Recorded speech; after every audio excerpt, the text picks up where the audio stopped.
La señora Paola Carrara. ¿Cómo estás, Pao? Bienvenida, buenas noches. Hola, Susi, buenas noches. Acá estamos disfrutando del fresco riojano, que bueno, acá adentro se vive bastante calentito, pero que afuera está intenso. ¿Se va adaptando usted a este fresco, que es el primer año que lo conoce, digamos? Yo creo que les conté que cuando empezamos a ver la idea de venir a La Rioja, le teníamos mucho miedo al calor. Claro. Nunca pensamos en estos fríos.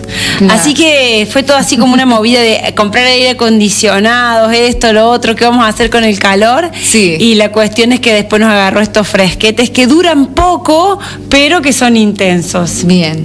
Ahí la vas llevando. La vamos llevando, sí. Bueno, el tema de hoy, querida Pao.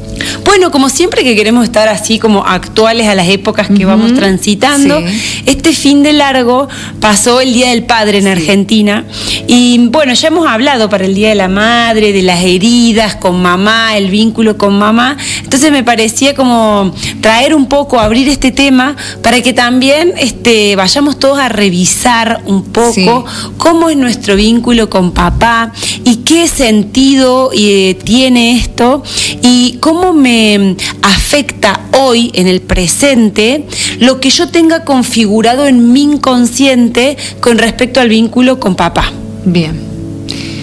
Siempre me gusta invitarlos a observar primero cómo funciona en la naturaleza.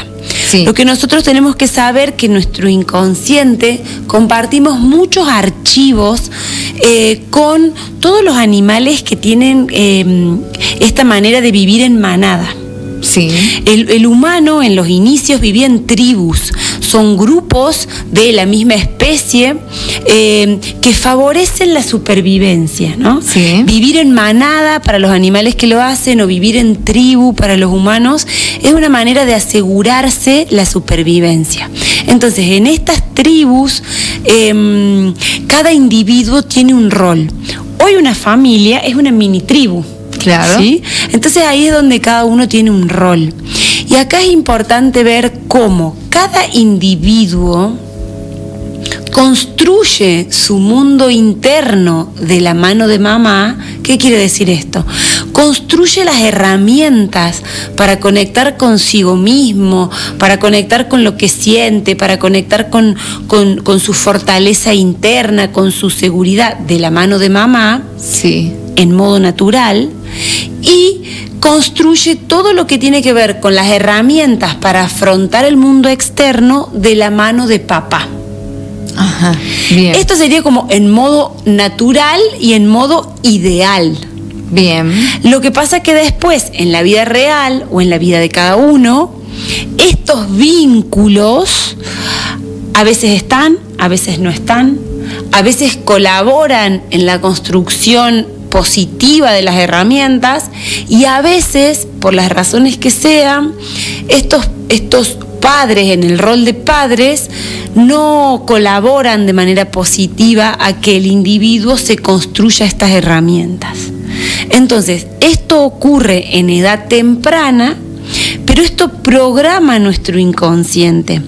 Por ausencia o por exceso de algunas acciones u omisión de esas acciones, hoy nos encontramos siendo adultos que muchas veces no tenemos estas herramientas. Bien. Entonces, es súper importante ir a revisar cómo fue el vínculo con papá, si este papá estuvo presente, si este papá apoyó, si este papá acompañó, si este papá nos transmitió ese vos podés, fuerza, esa fuerza de lucha, o si no estuvo, porque es importante que si yo hago consciente esto, ya sé que tengo que trabajar acá en el presente. ¿También nos puede enseñar con el ejemplo o directamente dándonos las herramientas? Miren, un niño podría aprender con los oídos tapados, porque nunca entra como por la palabra, sino entra por la imitación. Claro. ¿Sí? Por la imitación y por algo un poco más profundo que es la vibración. Sí. Esto que les decíamos que por ahí el rol de padre, el rol de macho alfa de la manada, invita muchas veces al hombre a tener que posicionarse en un lugar que si él no tiene construida herramientas previas de seguridad propia, de salir a la lucha, muchas veces va a estar queriendo parecer valiente, pero en el fondo se va a sentir o desvalorizado o no lo suficientemente fuerte, y eso también va a hacer que este papá vibre en una frecuencia que sus cachorros la van a percibir. Sí. Entonces es súper importante que también, si hoy uno está siendo papá de todavía cachorros en etapa crianza, revise cómo me siento frente a esta manada, cómo me siento frente al mundo. Hoy, no es que esté bien ni que esté mal, pero viste que muchos roles van cambiando de quién los ejecuta, ¿no? Se han modificado mucho. Claro. Claro, entonces por ahí hay mucha mamá, esto dice, los pantalones en mi casa los lleva mi mamá. Sí. Bueno, revisar, porque no está ni bien ni mal, lo importante es poder ver que toda manada necesita a alguien que agarre como el mando hacia afuera y alguien que agarre como el mando hacia adentro, ¿no? Sí. El orden, quién va a establecer el orden interno, quién va a salir a la lucha. Y esto lo afrontan distintos aspectos que cada uno tenemos dentro. Cada uno de nosotros tenemos, de todos, hombres y mujeres, tenemos dentro un aspecto femenino que es el que genera nuestro mundo interno, y todos tenemos dentro el aspecto masculino, que es el que nos permite salir a la lucha, a la batalla, a cazar el alimento, a defender el territorio. Todo esto lo tenemos cada uno de nosotros dentro. Sí. Pero en una manada hay personas que se posicionan en un rol y otras en otro. Y que para los cachorros es importante que esas herramientas se las generen dentro también. Entonces ahí va a jugar el rol en donde inclusive hoy estas parejas que son del mismo sexo, puede que uno esté operando más en femenino y le ayude a los cachorros, a los niños, a construir el mundo interno, y que otro esté operando más en masculino y salga al mundo a conseguir la comida, a ganar el dinero, a defender el territorio, ¿no? Bien. Esto que en las manadas hace que cada uno tenga un rol, es lo que va a hacer que cada individuo de esa manada o de esa tribu o de esa familia se genere eso mismo internamente. Hoy estamos viendo que un adulto maduro no es el que pasó los 20 o los 30 años, sino es el que internamente ha podido desarrollar las herramientas tanto del mundo interno como del mundo externo. Esto que veíamos que por ahí hay gente muy exitosa en el mundo externo, pero que internamente no puede expresar sus emociones, no es empático con su familia más cercana. Ahí vamos viendo cómo tiene muy desarrollado un aspecto y el otro no. Bueno, ahí vamos encontrando, cuando encontramos hacemos consciente estas situaciones, lo que vamos viendo es dónde hay que poner el foco y trabajar un poquito más. Bien, en el caso de un padre ausente, ¿cuál es el problema o digamos la falta de herramientas que vamos a tener cuando seamos grandes? Bien, qué buena pregunta. Miren, lo que vamos a abrir acá es la teoría en general, pero es súper importante revisar cada caso en particular. ¿Por qué? Porque muchas veces ese padre ausente ha tenido un padre violento. Sí. Y el ausentarse es la mejor manera de proteger su cría. ¿Por qué? Porque inconscientemente vamos a repetir lo que tengamos programado. Entonces, muchas veces el alejarse, y esto también lo voy a incluir porque no lo habíamos dicho, pero muchas veces cuando una madre da en adopción a un cachorro, también es una manera de protegerlo. Si yo no me siento apta de maternar, darlo en adopción es una manera de asegurarle la supervivencia. Esto, por más duro que parezca, al tratarse de supervivencia, para la biología es válido. O sea, la biología lo da como algo valioso. Obvio que visto por ahí desde lo emocional o desde una mirada más humana puede parecer como terrible, ¿no? Pero acá estamos en esto de abrir lo del padre y cuando el padre se aleja, si otra persona toma el rol de paternar, sí, puede que ese niño no tenga ningún trauma ni ninguna herida. El problema es cuando un niño, un cachorro, nadie lo paterna. Tiene una madre, una abuela, una tía, hermanas que todo el tiempo lo maternan. sí. Entonces, esta persona le va a quedar como una herida de abandono y le va a faltar todas las herramientas para afrontar el mundo externo. Va a ser alguien que le va a costar salir a perseguir sus sueños, que le va a costar, cada vez que tropieza, va a esperar que lo vayan a apapachar, en vez, ¿viste? Ese empuje que te da el padre. El niño se cae. Si la madre está cerca, dice, ay, pobrecito, ¿qué le habrá pasado? En cambio, si está cerca el padre y está en una postura de paternar, va a decir, no le pasó nada, que se levante, que siga. Ahí el padre transmite como esa fuerza, como ese empujón, que después cuando en la vida tropezamos, nos queda el instinto de me levanto y sigo, lucho atrás de mi sueño. ¿Y una madre puede paternar? Claro, eso es lo que yo estoy mostrando, que el rol de maternar y de paternar son roles que pueden ser abordados por cualquier persona que esté en la madurez de hacerlo. Ahí está. Hay muchas madres y hay muchos padres que tienen muy claro por instinto cuándo es el horario de maternar y cuándo es el horario de paternar. Sí. Y en la vida cotidiana se ve, o sea, a la hora de levantarlo a los niños, a la hora de ir a comer, a la hora de bañarlos, es un momento de maternar. Sí. Pero a la hora de ver si hizo toda la tarea, mandarlo a un deporte, llevarlo a la plaza que juegue, ahí es un horario de paternar. Sí. Y los roles los pueden asumir el hermano mayor, el abuelo, la abuela, el tío, papá, claro, mamá, el tío, ¿ven? Porque son roles. Quizá un padrastro. También, una figura, sí, un vecino. Sí. Por eso les digo, cuando hay adultos que por instinto o por madurez comprenden esto, pueden aportar mucho a los niños, ¿no? Sobre todo que no se generen heridas o traumas por faltante de rol, porque faltó alguien que ahí me levantara y me dijera, dale, vos podés.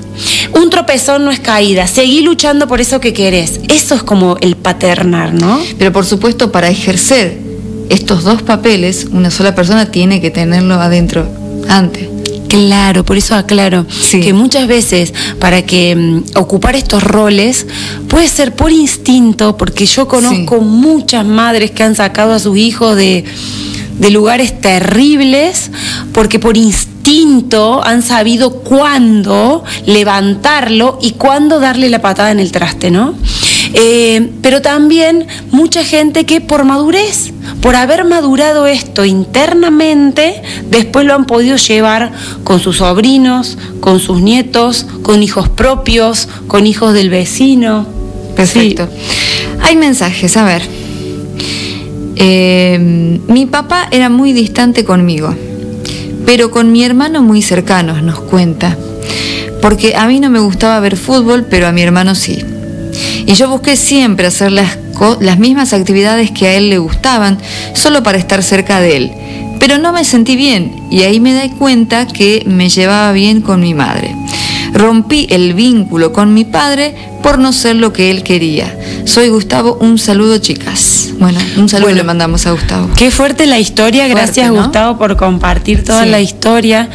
Pero acá es donde vemos que hay una persona, no conocemos la historia y tampoco vamos a ir más profundo, pero en general, si tomamos esta historia, podemos ver acá que el adulto que debía paternar a Gustavo no estaba asumiendo ese rol para con Gustavo, no estaba poniéndose en el lugar de que era el adulto el que tenía que ver qué le gustaba a este niño, apoyarlo, empujarlo para que crezca. en la historia que nos cuenta, vemos que Gustavo tenía que estar atento a lo que le gustaba al padre para poder acercarse. Claro. Entonces, acá sí se generan heridas o se pueden generar situaciones que graban programas que después habría que ver cómo le va a Gustavo en su vida cotidiana, ¿no? Porque él puede sentirse no importante para papá. O sea, si yo en este mundo no soy importante para papá, puede que sienta que no soy importante para nadie.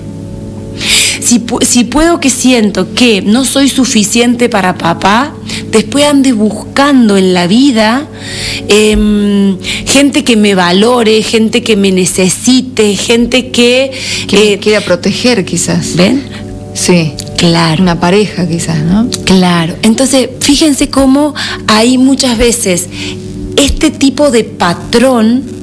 Después yo lo voy a repetir en algunos aspectos de mi vida y puede que termine encontrando parejas que yo sienta que me ignoren, sí, que no compartimos los mismos gustos. O sea, ¿viste esas parejas que el agua y el aceite, al final parece que no nos ponemos de acuerdo en nada? ¿Y es por qué? Porque se grabó este patrón de a mí no me gusta lo mismo que a vos. ¿Ven? Y ahí estamos, ¿no? Entonces es súper importante revisar cómo se programó ese vínculo, porque lo que yo rescate de cómo a mí se programó el vínculo con mi papá es lo que yo después voy a repetir en mi vida cotidiana a la hora de salir al mundo. Con mamá voy a repetir los programas o patrones de mi mundo interno. Y con papá van a ser las herramientas que yo voy a tener para salir al mundo. O sea, si yo no fui importante para mi papá, yo no le importo al mundo. Si yo tuve que hacer cosas para llamar la atención de mi papá, después me voy a encontrar haciendo cosas para llamar la atención al mundo. Ahí van a estar estas repeticiones que se van a dar en automático. Por eso es importante revisarlas para poder liberarnos o dejar de repetirlas en modo automático. Mira, tenemos un mensajito de Julia, dice: mi papá no tuvo más relación conmigo cuando se separó de mi mamá. Hizo nueva familia e hijos nuevos. Bien, ahí lo importante es ver a qué edad se separaron los padres, ver cómo lo sintió esa persona. Esa persona a ese alejamiento lo puede haber sentido como abandono, lo puede haber sentido como rechazo, lo puede haber sentido como una humillación, lo puede haber sentido como una traición, sí. O sea, se fue con ellos. Hay que ver cómo la persona lo sintió. Y ese tipo de culpa heridas también puede ser, porque viste que hay muchos hijos que dicen culpa mía, se separaron mis padres, cuestiones así.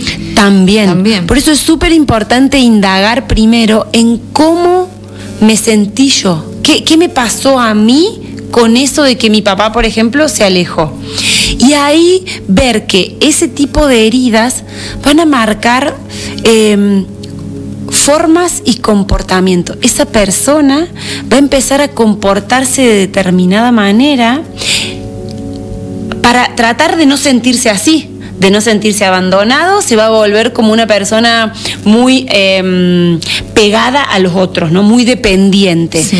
Para no sentirse traicionado, tal vez se va a querer volver una persona súper transparente, o va a ser esas personas que van muy de frente, pero como de más, ¿viste? Sí. Te dicen todo en la cara. Entonces, también ver que yo voy a estar vibrando según la herida que tengo adentro, pero por fuera me voy a poner como una máscara para evitar este dolor. Entonces se va a dar como un doble juego en donde yo voy a estar atrayendo gente que me haga sentir lo mismo que me hizo sentir mi papá, pero a la vez yo voy a estar jugando poniéndome una máscara para evitar ese dolor. Sí. Entonces ahí se va a dar vínculos que van a terminar siempre haciéndome sentir igual en mi mundo exterior como yo me sentí cuando mi papá me dejó.